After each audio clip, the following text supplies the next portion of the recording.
Hi, so my name is Jared New. What's yours? My name is Jordan Fletcher. It's nice to meet you, Jordan. So, before we begin today, I just wanted to go ahead and let you know about the confidentiality laws that are in place to protect your information and of course, everything that we discuss in our sessions. All right. Okay. So, excuse me, as required by law, I am to maintain control of all of the information that we discuss during our sessions at all times. The only times, and I mean the only times, that I may release such information is if you're going to cause harm to yourself or some other person, in that case, I must contact the authorities immediately. The police can get a warrant for the records, but otherwise they're going to be sealed. Do you have any questions in regards to the confidentiality agreement? No, I don't think so. Do you agree to it? Yes, I do. Awesome. So great. Let us begin. So, Jordan, what has brought you in today? I've just been feeling like really depressed as of lately, and I can't seem to get myself out of it. Okay, so you've been feeling depressed and can't get out of it. All right. So, tell me about it a little bit. Everything I've been trying just, it hasn't helped me in the slightest. So everything hasn't helped. Okay? So what types of things have you been doing to help yourself? I've been trying to exercise more, filling my time with different activities just to keep myself busy and try to keep my mind off of my depression and my anxiety as well. Okay. And so you have been filling your time, you said, with some activities. And are they helping? Yeah, they're just not really helping, and I'm not sure what to do. It's like I've hit a wall. So, on a day-to-day basis, what kind of activities do you tend to usually do to occupy your time? You said you like to exercise, right? Yeah, I exercise daily. I'm also a writer of poetry, and I like to paint. But other than that, that's about it. Okay. So those are all fantastic things. Those are all great things to do, and can definitely take up time for entertainment-wise. And of course, art is a great expressive thing. So how long have you been going about doing these types of activities? Has it been long? Yeah, well, I've been doing them consistently all together for about a month now, but nothing seems to work. So about a month. So a month's time and nothing has seemed to work. So it sounds like you need a change, right? Yeah, I definitely say I need to change something new and fresh, something that's actually going to help this time. That's why I sought out your assistance. Okay. Maybe you can help me out.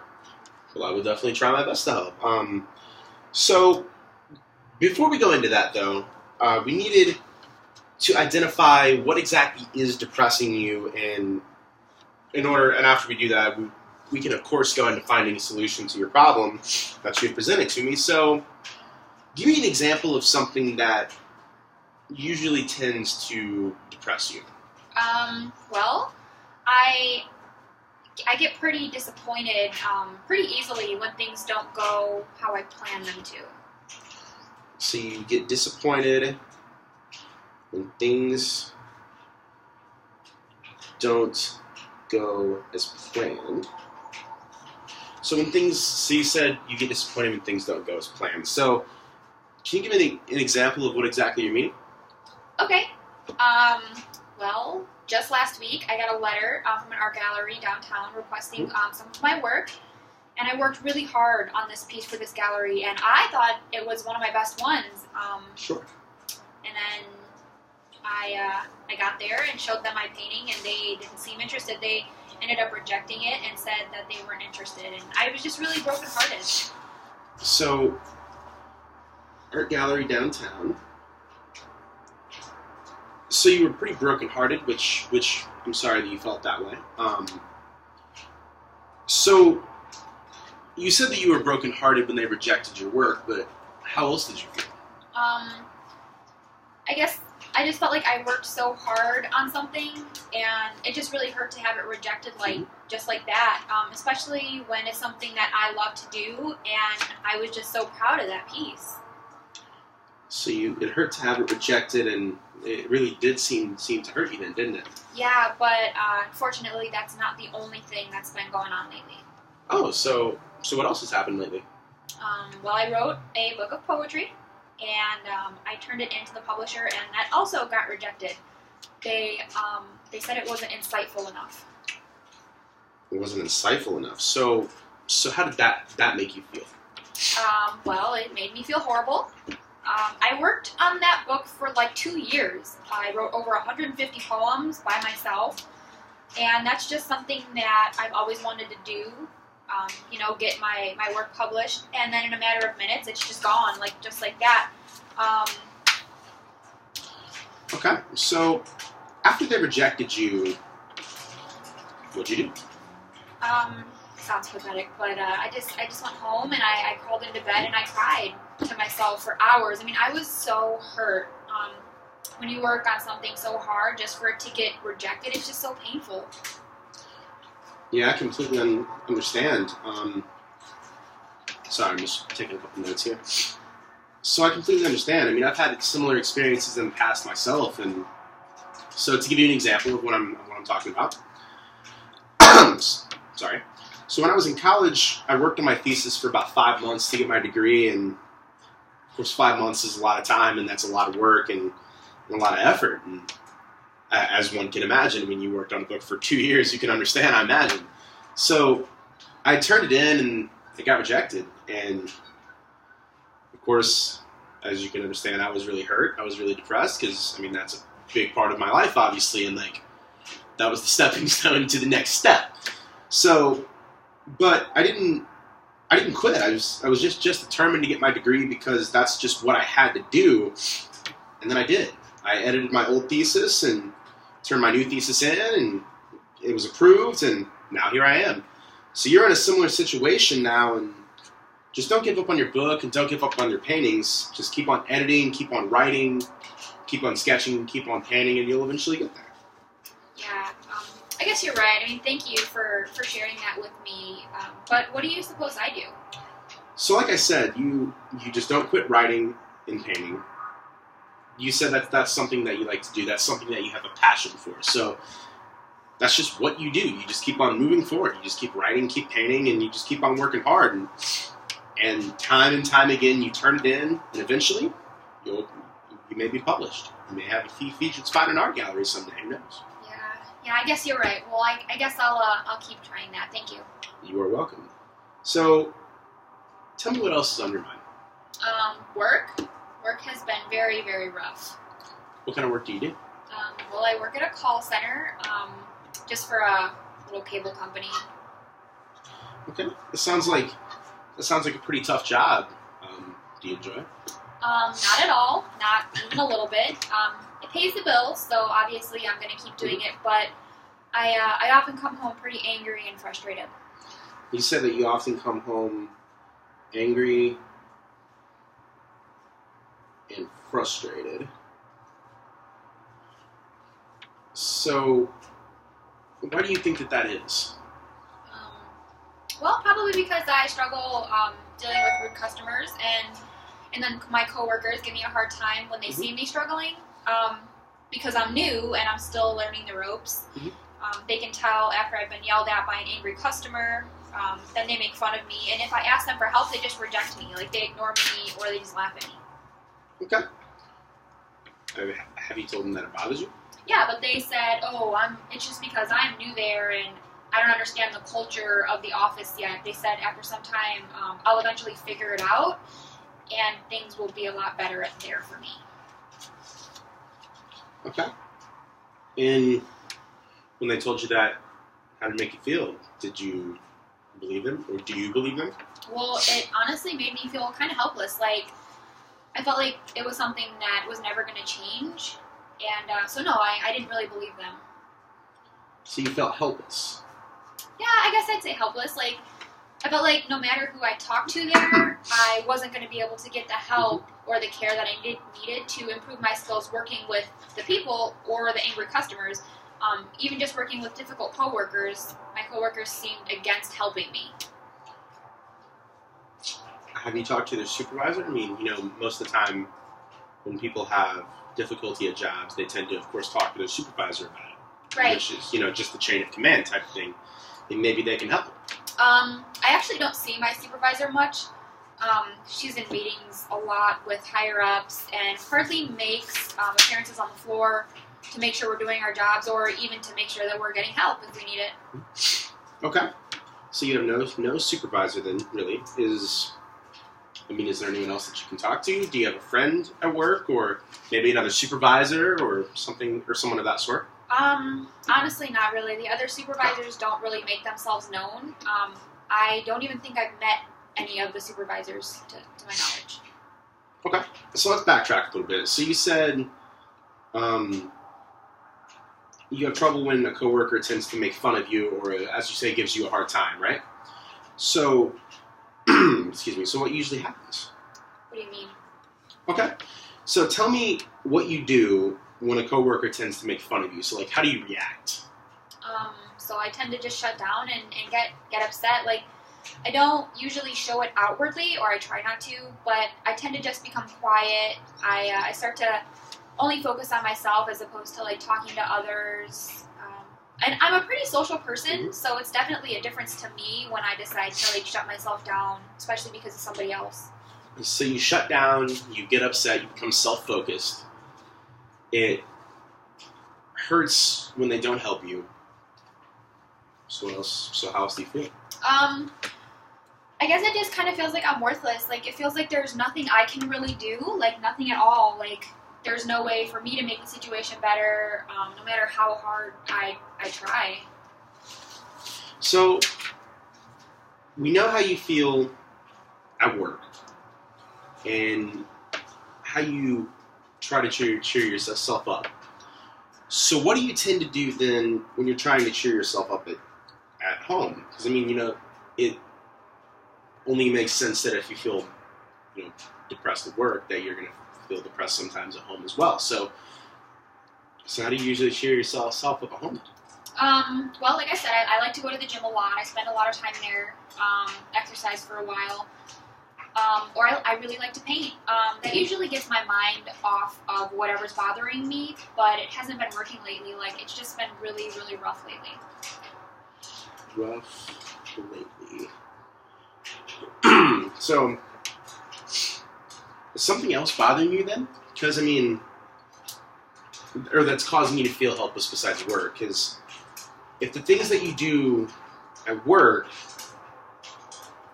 which are the same situations that you deal with on a day-to-day basis, right? So, if those are things that you do and they always seem to end up working, but they're not working now, that makes me kind of feel like that there's something else that could be bothering you. Something that you've decided to bottle up for some time. So, something you're not letting out. Is there anything that you would like to discuss? Yeah. So about 4 months ago, my grandmother passed away. She was my best friend. And I haven't really had the chance to properly grieve yet, just because work has been so busy and, life is hectic. And I just don't really know what to do in order to properly grieve anymore, I guess. I've dealt with family deaths before, but I've always had the time to allow myself to accept the situation and to be able to move forward. Sure. But not this time. Do you think that could be something that's adding to my problems? Potentially, yes. If we don't... Let me put it this way. If we don't allow ourselves the proper time to grieve, we are setting ourselves up for a much tougher time later. All that sadness and frustration that you're feeling, it begins to just start building up, and eventually it can boil over, which, it can, of course, lead to blow-ups in certain situations where you get frustrated or irritated, like work, or it can result in you just being depressed like you feel now. Do you have any other family than your grandma? No, my parents left when I was really young, and my grandparents basically raised me by themselves. Okay. So your grandmother then meant quite a bit to you. Oh, definitely. She meant the world to me. Okay. Well, here's an option. For several of my clients in the past, they have reached out to several different support groups that can certainly help with grief. If of course, you would be interested in doing so. I mean, they seem to have had good experiences with them in the past, and they've certainly helped them get through a lot of difficult situations because they've surrounded themselves with people that are going through a similar experience. Similar to, like, and I'm not saying it's the same thing, of course, but similar to things like Alcoholics Anonymous, for example. You surround yourself with people that have similar experiences, you can bounce feedback off of each other, and it tends to help out. Do you think that might help you? Would you be interested in trying that out? Yeah, I think that sounds great. Thank you. Awesome. So I will send you an email later this evening, letting you know when they are and of course where they are. As soon as we end our session, I will. If I don't get it as soon as we end our session today, I will definitely get it to you before the end of the night for sure. Great. Okay. So I have some homework for you. Homework, really? What kind of homework? Okay. So believe it or not, sometimes we therapists, we create homework assignments so that you can work on the strategies that we've discussed here at home. And it's a way for you to kind of get ahead of your depression or get caught up in a lot of the situations that you're dealing with at work or be able to better handle them. Would you be interested in trying some of them out? Yeah, kind of skeptical of this, but I guess I could try it out. I mean, you're the one with the degree, so I suppose you probably know what you're doing, right? So, that's great to hear. So, here's your assignment for next week. So I want you to make a list, and what I mean by a list is I want you to create a order of things that you do when you're upset, depressed, feeling some anxiety, feeling like you're just having a rough day, that you tend to do to de-stress and calm down, things that you do on like a day-to-day basis. And then after you've written them down, I want you to rank them on a 1 to 10 scale. 1, of course, being the most ineffective, and 10 being the most effective. You don't have to put them in any like specific order. I just want you to put like a number beside each thing that you do. Telling me how these things help you. Think it's something that you could do? Yeah, I guess I could do that. That shouldn't be a problem. Fantastic. So let's continue. Let's actually backtrack a little bit. So let's talk about what you do when you tend to shut down at work. So tell me what usually happens. Yeah, so like I said earlier, I tend to not really talk to people. I keep to myself, and I'm just really quiet, and that's just not like me. Okay. So when you become, becomes quiet, not like me. So when you become really quiet, tell me what you start to think about. I think of a lot of negative things about myself, like how I'm not good enough for this or that, or things that like I think I deserve to be made fun of for. So you start to beat yourself up. Yeah, I tend to beat myself up. So when you start thinking these things or start saying these things to yourself, do you actually believe any of them when, as you say, you begin to beat yourself up? No, not really. Beat self. Okay. So I don't want you to feel bad about beating yourself up. This is just human nature, and so when things tend to not go the way that we want them to, or we feel like people are saying things about us that we don't like or we don't appreciate, it's a very normal reaction for people to just lock up or shut down and try to, of course, avoid the situation to the best of our ability. We tend to believe what others say about ourselves because we've been able to train ourselves to think that way. It's a very prideful reaction or prideful thing. That's basically our body telling us that the situation that we are involved in is a toxic one, and that we need to leave that situation. Yeah, I guess I do tend to get myself into quite a few toxic situations. Okay. So when you do get into one of these toxic situations that you say that you tend to get yourself into, do you usually react the same way, or do you tend to react differently? Honestly, I guess it really just depends on the situation. Like, sometimes I'll lock up, and shut down, like I told you. But other times I just continue on in the situation, not even really like realizing what I'm doing.